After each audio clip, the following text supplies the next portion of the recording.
इस वक्त एक बड़ी खबर आ रही है। महाराष्ट्र सियासी संकट से जुड़ी हुई शिंदे गुट के प्रवक्ता दीपक केसरकर ने दावा किया है कि अगले 3 से 4 दिन में वो महाराष्ट्र वापस जाएंगे। केसरकर ने कहा है कि 1-2 विधायक और उनके समर्थन में आने वाले हैं, जिसके बाद उनके पास 51 विधायक हो जाएंगे। उसके बाद शिंदे गुट फैसला लेगा और फिर सीधे महाराष्ट्र जाएगा। तो 1-2 विधायक और हमारे साथ आने वाले हैं, केसरकर का यह बड़ा दावा, जिसके बाद वो कह रहे हैं कि 3 से 4 दिनों में वो वापस महाराष्ट्र लौट जाएंगे। महाराष्ट्र के सियासी संकट से जुड़ी इस वक्त की बड़ी खबर। शिंदे गुट के प्रवक्ता दीपक केसरकर ने कहा कि 3 से 4 दिन में वो वापस महाराष्ट्र लौटेंगे सभी बागी विधायकों के साथ, क्योंकि अभी वो इंतजार कर रहे हैं कुछ और विधायकों के आने का। एक विधायक उदय सामंत, जो कि कैबिनेट मंत्री भी हैं राज्य में, वो आज ही गुवाहाटी पहुंचे हैं और केसरकर के मुताबिक 1 से 2 विधायकों के आने का इंतजार और कर रहा है ये गुट, जिसके बाद वो वापस लौटेंगे महाराष्ट्र। तो महाराष्ट्र का सियासी संग्राम अब सुप्रीम कोर्ट पहुंच गया है। बड़ी खबर यह कि एकनाथ शिंदे गुट की तरफ से 2 याचिकाएं सुप्रीम कोर्ट में दाखिल की गई हैं, जिनमें बागी विधायकों के खिलाफ कार्रवाई रोकने की मांग की गई है। इन याचिकाओं पर कल सुनवाई होनी है। एकनाथ शिंदे गुट ने अजय चौधरी के विधायक दल का नेता बनाए जाने को भी कोर्ट में चुनौती दी है। शिंदे गुट की तरफ से सुप्रीम कोर्ट में महेश जेठमलानी, तो उद्धव गुट की तरफ से कपिल सिब्बल पैरवी करेंगे इस मामले की। तो एकनाथ शिंदे गुट की तरफ से 2 याचिकाएं दाखिल की गई हैं सुप्रीम कोर्ट में, जिसमें कल सुनवाई होनी है। जो बागी विधायकों के खिलाफ कार्रवाई करने की तैयारी उद्धव ठाकरे कर रहे हैं, उसे रोकने की मांग इस याचिका में की गई। तो एकनाथ शिंदे गुट का सुप्रीम कोर्ट जाने का फैसला शिवसेना की उस धमकी के बाद आया है, जिसमें शिवसेना के वकीलों ने यह कहा था कि बागी विधायकों को अयोग्य ठहराने की प्रक्रिया शुरू हो चुकी है। ये जो डिस्क्वालिफिकेशन की पिटीशंस लगाई गई है माननीय डिप्टी स्पीकर के सामने, वो ये ग्राउंड पे लगाई गई है कि इन्होंने पैरा 21A के अंतर्गत पार्टी छोड़ दी है। माननीय सुप्रीम कोर्ट की जजमेंट के अनुसार रवि नायक और जो लेटेस्ट सुप्रीम कोर्ट जजमेंट है कर्नाटका मैटर में, तो उन्होंने ये बोला हुआ है कि अगर सांसद या विधायक का एक्शन से ये साबित होता है कि इन्होंने पार्टी के खिलाफ एक्शन लिए हुए हैं, कार्य किए हुए हैं, तो वो पैरा 21A लगता है। तो हम लोगों ने 16 पिटीशंस फाइल की हुई है, उसमें स्पीकर साहब ने नोटिस इशू किए हैं, वो कल हियरिंग के लिए लगेगा। अभी डिस्क्वालिफिकेशन से बचने के लिए एक ही रास्ता है, वो है मर्जर। और आपको सारे लोगों को पता है, आज तक ये जो 30 या 40 जो भी गए हुए हैं, अभी तक इनका कोई पार्टी में मर्जर नहीं हुआ है। तो इसीलिए तो आज के हालत में ये डिस्क्वालिफिकेशन से नहीं बच सकते। ओरिजिनल पॉलिटिकल पार्टी डिसाइड करेगी कौन लीडर होगा। लेजिस्लेचर पार्टी जो है वो पॉलिटिकल पार्टी का अंग है, कोई लेजिस्लेचर पार्टी सुप्रीम नहीं है। ओरिजिनल पॉलिटिकल पार्टी से लेजिस्लेचर पार्टी बनती है। Legislators are elected on the ticket of the political party. So जो पॉलिटिकल पार्टी बोलती है उसके ऊपर विप या लेजिस्लेचर पार्टी का लीडर चुना जाता है। As far as governor's role is concern, Nabam Rebia's judgment, Arunachal judgment is very clear. जो डिस्क्वालिफिकेशन मामले में governor has no role to play. आप कॉन्स्टिट्यूशन बेंच की नबम रेबिया जी की जजमेंट पढ़ लीजिएगा। 5 जजेस bench of the supreme court have clearly said कि governor has no role to play. वहां पे जो बात हुई थी, गवर्नर वाज सेंडिंग डायरेक्टिव्स कि डिस्क्वालिफिकेशन पिटीशन सुननी चाहिए, नहीं सुननी चाहिए, तो वो सारा चीज सुप्रीम कोर्ट ने बोला हुआ है कि गवर्नर के डोमेन में नहीं है, ही हैज नो ज्यूरिसडिक्शन। तो देखिए, महाराष्ट्र में राजनीति का महाड्रामा चालू है। शिवसेना के बागी विधायकों का कहना है कि उन्होंने ये कदम खुद उठाया है, लेकिन सूत्रों से जिस तरह की खबरें आ रही हैं, उससे ये साफ है कि इस महाड्रामे की स्क्रिप्ट लिखने वाले कोई और हैं। कौन है जो महाराष्ट्र में पर्दे के पीछे से ये खेल कर रहे हैं? एक रिपोर्ट देखिए।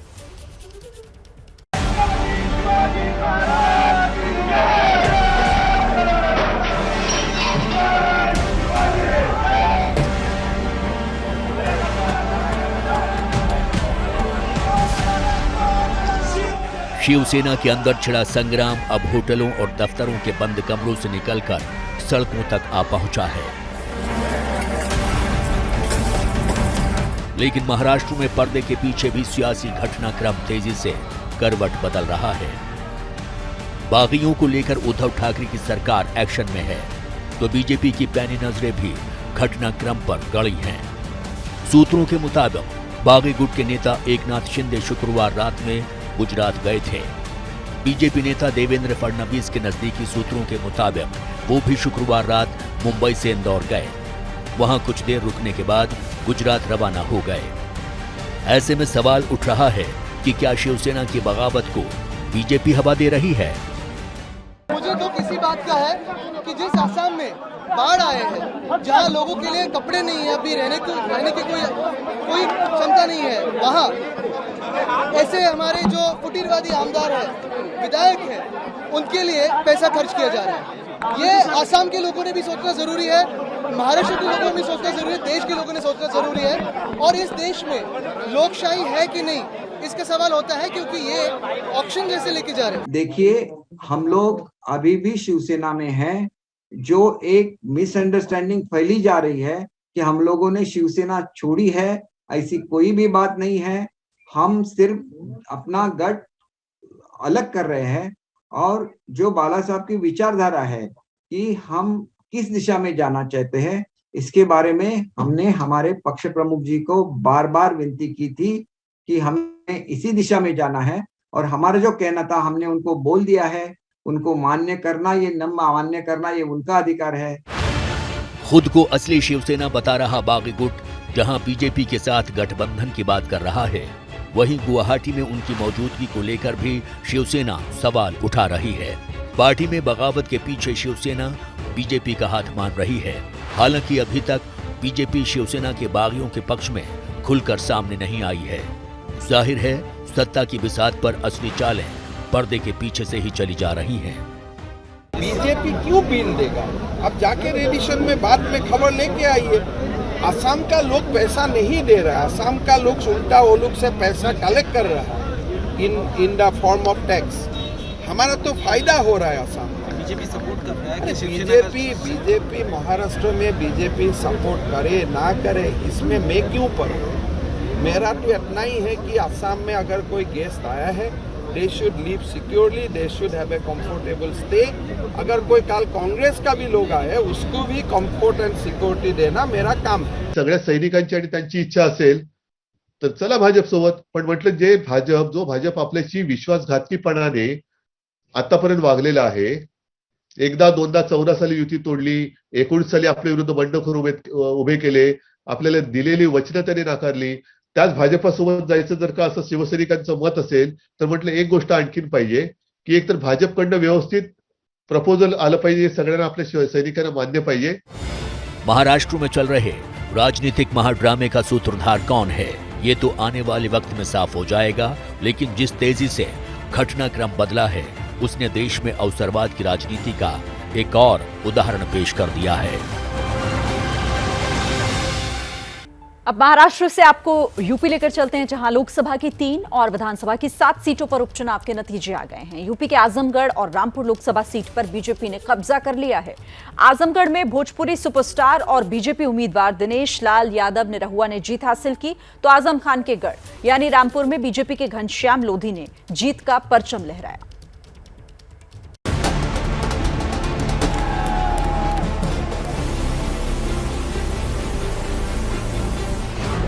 यूपी में मोदी योगी का जादू बरकरार।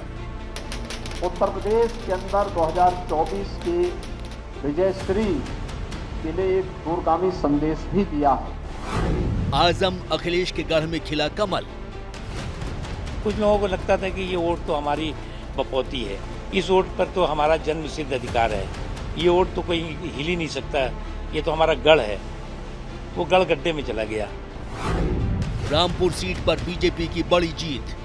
तो हमारे जो नेता हैं और जो हमारे कार्यकर्ता हैं, पार्टी के जो वर्कर हैं, है ना, उनकी जीत का ये कमल खिला है आज। आजमगढ़ में बिहारे अखिलेश के उम्मीदवार।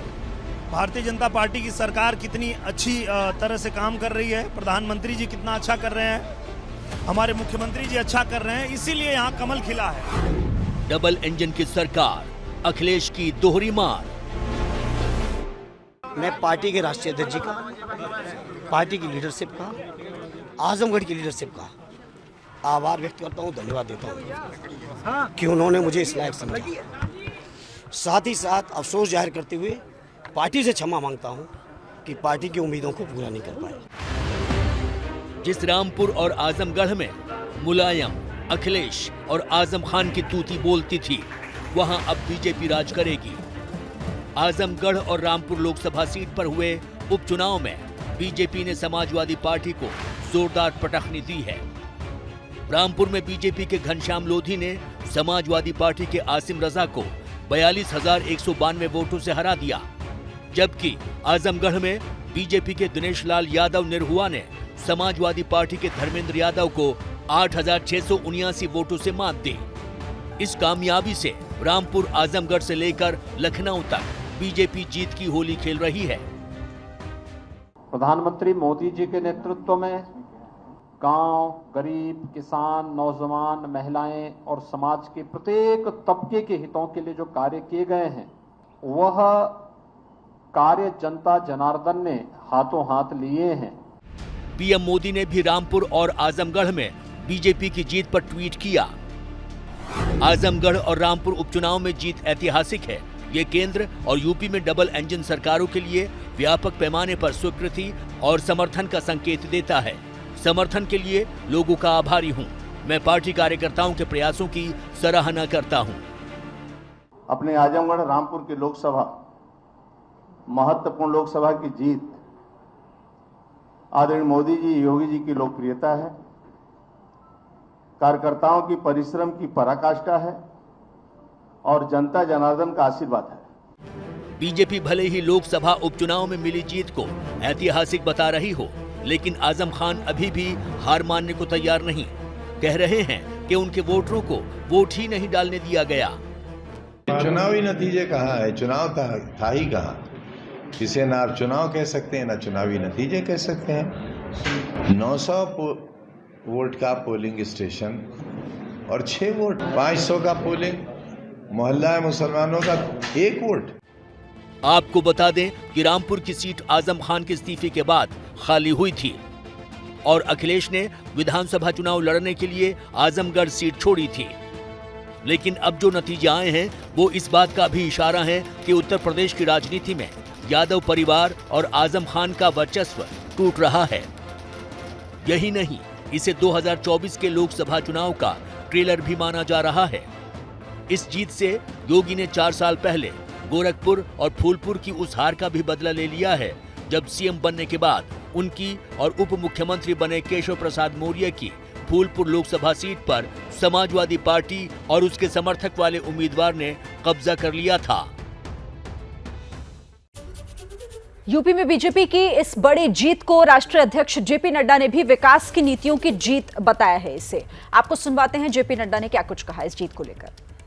उत्तर प्रदेश के आजमगढ़ और रामपुर लोकसभा उपचुनाव में भारतीय जनता पार्टी की ऐतिहासिक विजय माननीय प्रधानमंत्री श्री नरेंद्र मोदी जी एवं उनकी अगुवाई में आदरणीय योगी आदित्यनाथ जी के नेतृत्व वाली भारतीय जनता पार्टी की सरकार की गरीब कल्याण नीतियों पर जनता के विश्वास का प्रतीक है। इस शानदार विजय के लिए मैं उत्तर प्रदेश के महान एवं देवतुल्य जनता के प्रति अपना आभार प्रकट करता हूँ। भाजपा की डबल इंजन वाली योगी आदित्यनाथ की सरकार ने उत्तर प्रदेश को भय मुक्त प्रदेश बनाया है।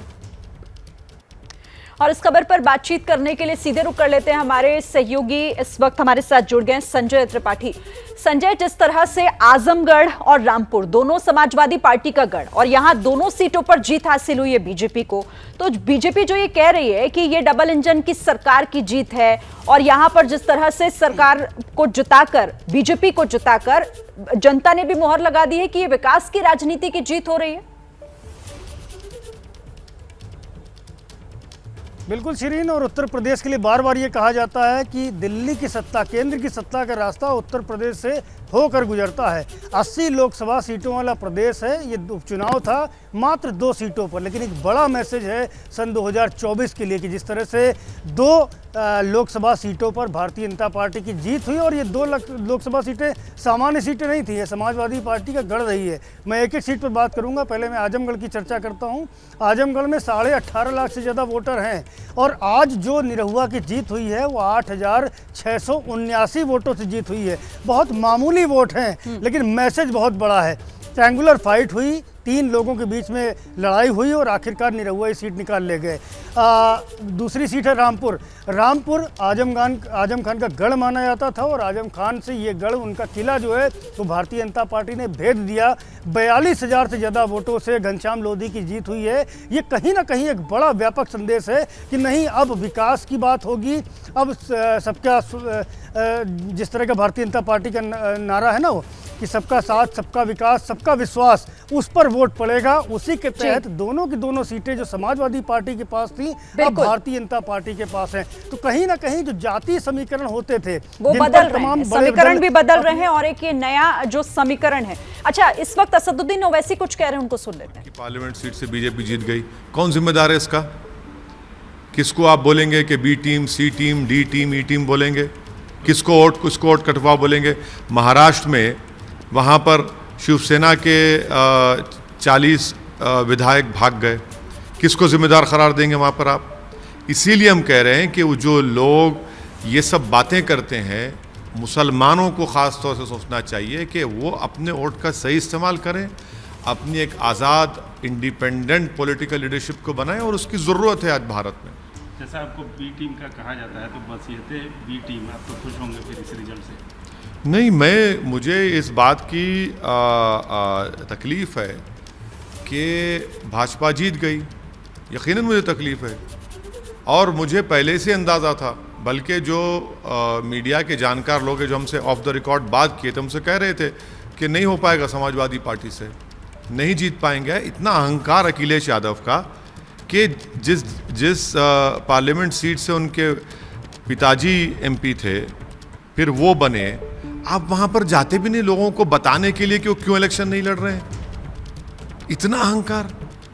यकीनन हमको तकलीफ है कि भाजपा जीत रही है, मगर भारत के और ख़ास तौर से उत्तर प्रदेश के मुसलमानों से अपील करें कि अपनी सियासी पहचान को बनाएं, अपने मुक़द्दर के फैसले खुद करेंगे आप, वरना आप इसी तरह होगा कि भाई पहले मुलायम सिंह, फिर अखिलेश, अब उनके चचाजाद भाई, अब दोबारा कौन आएगा?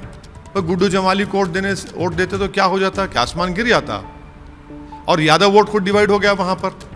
और आप मुसलमानों को बोलते कि अरे भाजपा को हराना है। अरे भाई, आप नहीं हरा पाएंगे भाजपा को।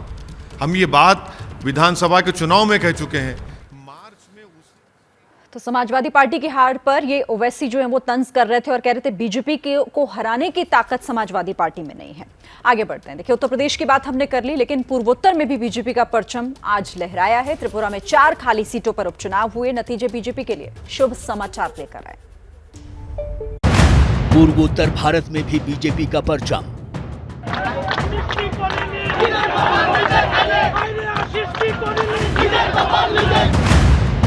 विधानसभा की 4 सीटों में 3 पर बाजी मारी।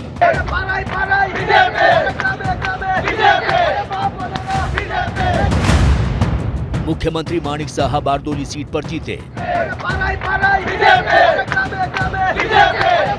टाउन बारदोली सीट से उपचुनाव में उतरे माणिक साहा ने कांग्रेस के आशीष कुमार साहा को 6,000 वोट से अधिक के अंतर से हरा दिया। सीएम माणिक साहा को 17,181 वोट मिले। त्रिपुरा विधानसभा उपचुनाव में भी भाजपा को 4 में से 3 सीटें पर भव्य जीत मिली है। हमारे मुख्यमंत्री डॉक्टर माणिक साहा भी बड़े अंतर से जीते हैं। मैं उन्हें जीत की बधाई देते हुए त्रिपुरा की जनता को नमन करता हूं एवं बहुत बहुत धन्यवाद देता हूं। बीजेपी ने सीपीएम के गढ़ में भी सेंध लगा दी और जुबराजनगर विधानसभा सीट पर कब्जा कर लिया। जुबराजनगर सीट पर बीजेपी की मलिना देवनाथ को जीत मिली। इसी तरह सूरमा विधानसभा सीट पर बीजेपी की स्वप्ना दास ने सीपीएम के अंजन दास को मात दी। हालांकि त्रिपुरा की राजधानी अगरतला में बीजेपी को शिकस्त का सामना करना पड़ा। यहां कांग्रेस के सुदीप रॉय वर्मा को जीत मिली। सुदीप रॉय वर्मा की जीत के बाद अगरतला में कांग्रेस के प्रदेश कार्यालय के सामने कांग्रेस और बीजेपी कार्यकर्ताओं में हिंसक झड़प भी हुई, जिसमें कई लोग घायल हुए।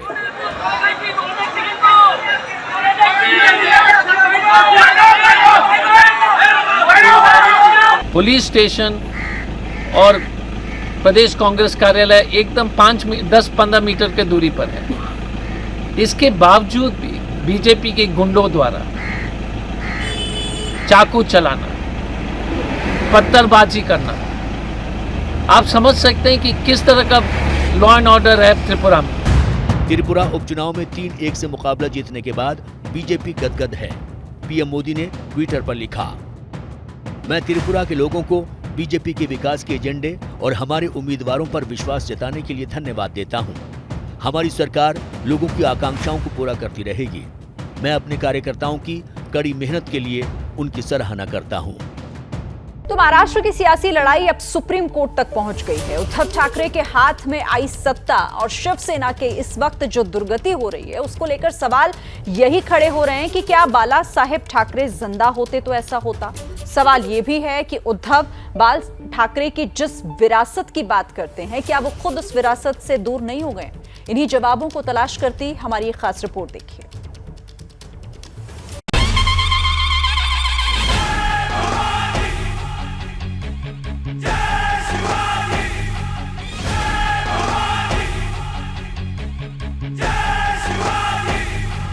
हम हिंदू तो मानते हैं, हिंदू को सुरक्षा मिलनी चाहिए, मगर इसका मायना ये नहीं है कि आप हमारे जान ले और यहाँ वापस ही करो।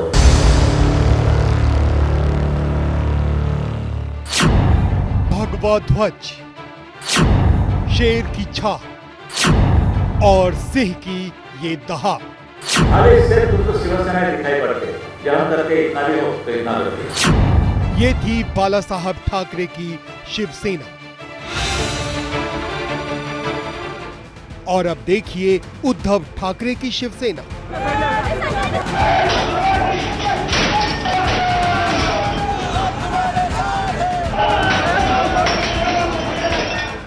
उद्धव ठाकरे मुख्यमंत्री पदावरती नकोत, तर मी आता मुख्यमंत्री पदाचा राजीनामा द्यायला तयार आहे।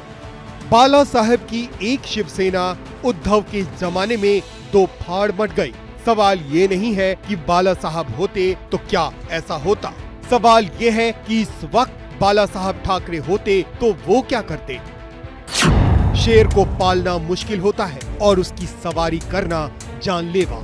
बाल ठाकरे ने शेर को पाला तो जरूर, उसे सत्ता तक पहुंचाया भी, लेकिन उन्होंने खुद कभी शेर की सवारी नहीं की। यही साफ दिखाई देती है उद्धव ठाकरे की पहली चूक, जो बाला साहब ठाकरे कभी नहीं करते। हुआ क्या, उद्धव मुख्यमंत्री बने। होता क्या, बाला साहब कभी सीएम नहीं बनते।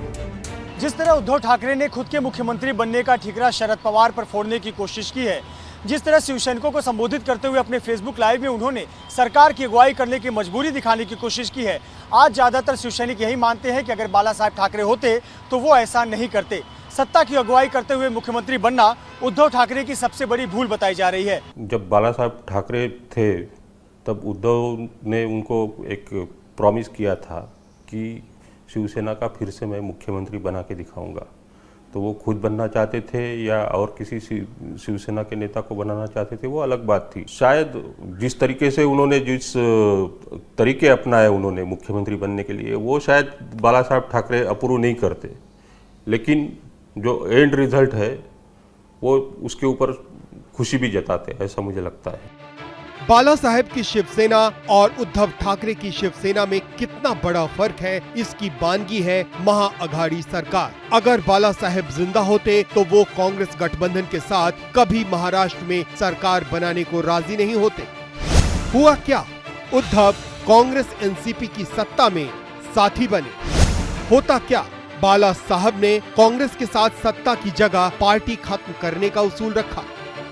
शिवसेना सुप्रीमो के तौर पर बाला साहब ठाकरे ने गैर हिंदुत्ववादी पार्टी से दूरी बनाना ही ठीक समझा। बाला साहब ठाकरे ने कहा था कि अगर कांग्रेस से गठबंधन करने का मौका आया तो वो शिवसेना को ताला लगाना ही बेहतर समझेंगे। हालांकि 1980 में उन पर ये आरोप जरूर लगे कि उन्होंने कांग्रेस की मदद से जनता पार्टी को हराया, लेकिन हकीकत ये थी कि न कभी कांग्रेस से न पवार की समाजवादी सोशलिस्ट पार्टी से उन्होंने कोई गठबंधन किया। जिस तरीके से उद्धव ठाकरे ने सत्ता में कांग्रेस से साझेदारी की। नहीं, बाला साहब नहीं करते कभी भूल की शिवसेना कांग्रेस और एनसीपी के साथ जाए, लेकिन बाला साहब के पश्चात उद्धव ने ये किया है और उसका एक वो कारण भी देते हैं कि शिवसेना और बीजेपी की जो अलायंस है वो 30 साल से ज़्यादा चली और बहुत बासी हो गई थी, उसमें बासापन आ गया था, तो उसको तोड़ने के लिए ये जरूरी था कि बाहर निकले।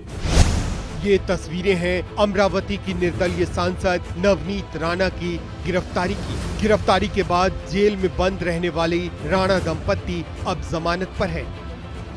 आज जिस तरीके से हमारे महाराष्ट्र में जो परिस्थितियां निर्माण हुई हैं, एकनाथ शिंदे गुट और बाला साहब को के विचारों पे चलने वाला जो एक ग्रुप है, वो एकनाथ शिंदे जी के साथ में अलग तरीके से निकलकर आज गुवाहाटी में बैठा है। नवनीत राणा की गिरफ्तारी की वजह थी हिंदुत्व को लेकर उद्धव ठाकरे को चैलेंज करने की कोशिश। नवनीत राणा ने मातोश्री के सामने हनुमान चालीसा का पाठ करने का चैलेंज दिया था, जिसके खिलाफ एक्शन लिया गया। क्या खुद बाला साहब होते तो ऐसी नौबत आती, क्योंकि उनकी पार्टी शिवसेना ने विपरीत स्थितियों में भी हिंदुत्व पर मरते दम तक समझौता नहीं किया था। बाला साहब अयोध्या में बाबरी मस्जिद को लेकर पूछे गए सवालों पर हर जगह यही कहते थे कि ये एक कामयाबी है, यानी नवनीत राणा के खिलाफ उद्धव ठाकरे सरकार के एक्शन ने उनकी खूब किरकिरी की। हुआ क्या? उद्धव पर हिंदुत्व छोड़ने का आरोप लगा। होता क्या? बाल ठाकरे हिंदुत्व पर कभी नरम नहीं पड़ते। महाराष्ट्र में शिवसेना की सत्ता आने पर मुख्यमंत्री चाहे जो भी रहा हो, लेकिन चली तो केवल और केवल बाला साहेब ठाकरे की ही। बाला साहेब ठाकरे का हिंदुत्व उग्र था। उनका मानना था कि हिंदुओं को सहिष्णु नहीं होना चाहिए। हिंदुओं के सहिष्णु होने की वजह से ही भारत बार बार गुलाम बना। लेकिन इसके विपरीत उद्धव ठाकरे ने शिवसेना को सहिष्णु बनाने की कोशिश की और इसी सहिष्णुता की वजह से उन्हें बागी सुर देखने मिले और इसी वजह से हिंदू हृदय सम्राट माने जाने वाले बाला साहेब ठाकरे की शिवसेना और उद्धव ठाकरे की शिवसेना में फर्क देखा जा रहा है। नवनीत राणा का और उनके पति का वो स्वागत करते कि आइए मातोश्री के सामने आप हनुमान चालीसा पढ़िए, आपको पढ़ना आता है क्या, ये पूछते, और पढ़ना आता है तो बोल के दिखाओ हनुमान चालीसा, जो कि वो कई बार वो असफल रहे हैं हनुमान चालीसा पठन करने में।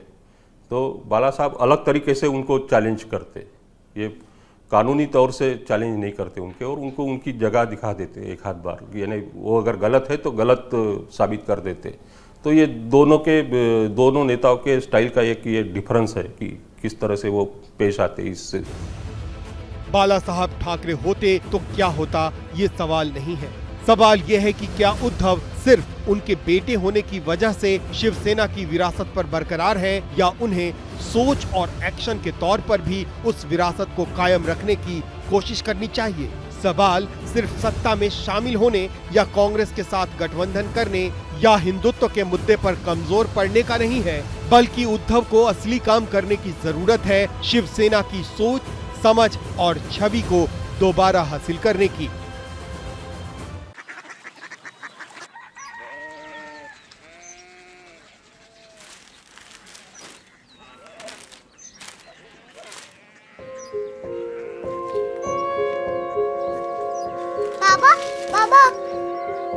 कोरिया सिटी जानी ना।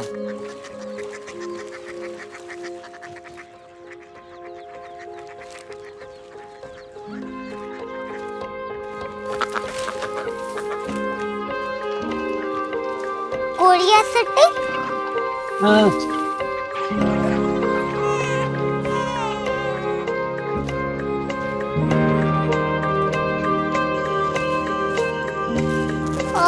कोरिया सिटी कहाँ पे है? शहर अंग्रेजी लगे हैं।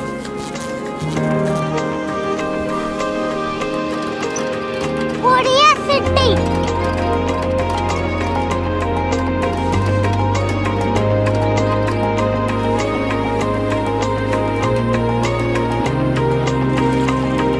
वो बहुत दूर है।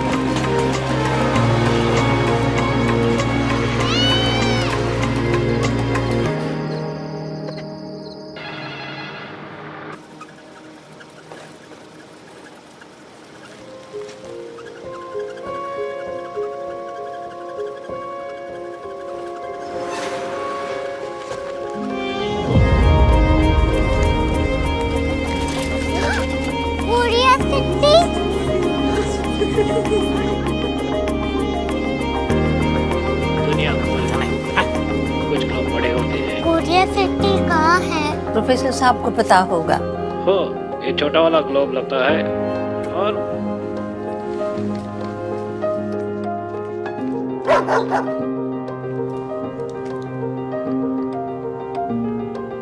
पता नहीं, मेरी बेटी से जाके मिल लो, शायद उसे मालूम हो।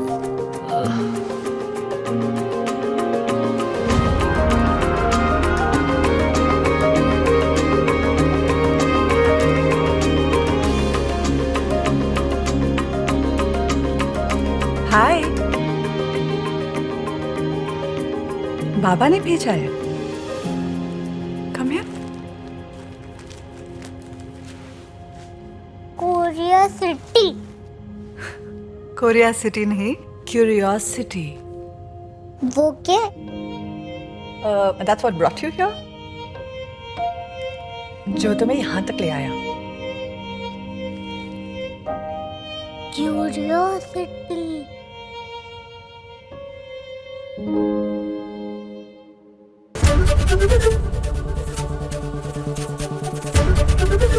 एबीपी न्यूज आपको रखे आगे।